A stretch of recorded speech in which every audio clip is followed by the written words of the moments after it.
സംസ്ഥാനത്ത് അതിശക്തമായ മഴ തുടരുന്നു. കണ്ണൂരും കാസർഗോഡും ഇന്ന് റെഡ് അലർട്ട്. 9 ജില്ലകളിൽ യെല്ലോ അലർട്ടും പ്രഖ്യാപിച്ചു.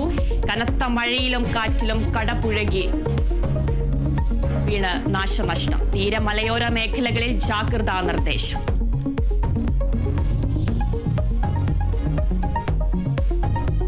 എറണാകുളത്ത് 4 വയസ്സുകാരിയെ അമ്മ പുഴയിലെറിഞ്ഞ് കൊലപ്പെടുത്തിയ കേസിൽ അന്വേഷണം തുടരുന്നു. അമ്മയെയും കുട്ടിയെ പീഡിപ്പിച്ച പിതൃസഹോദരനെയും ഒന്നിച്ചിരുത്തി ചോദ്യം ചെയ്യും. പോക്സോ കേസ് പ്രതിയെ കസ്റ്റഡിയിൽ വാങ്ങാൻ അന്വേഷണ സംഘം.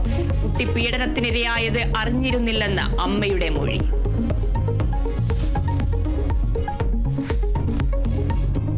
മലപ്പുറം കാളികാവിലെ നരഭോജി കടുവയ്ക്കായി തിരച്ചിൽ തുടരുന്നു. കടുവ കേരള എസ്റ്റേറ്റിലെ A1 ഡിവിഷനിലുണ്ടെന്ന നിഗമനം. പരിസരവാസികൾക്ക് ജാഗ്രതാ നിർദ്ദേശം.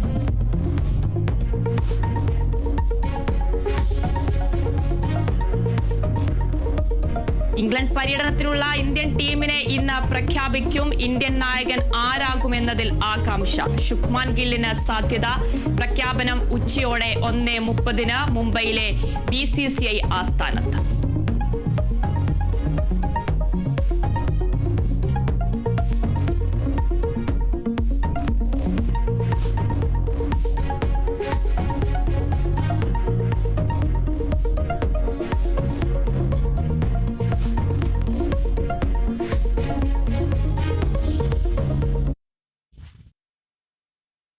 വാർത്തകൾ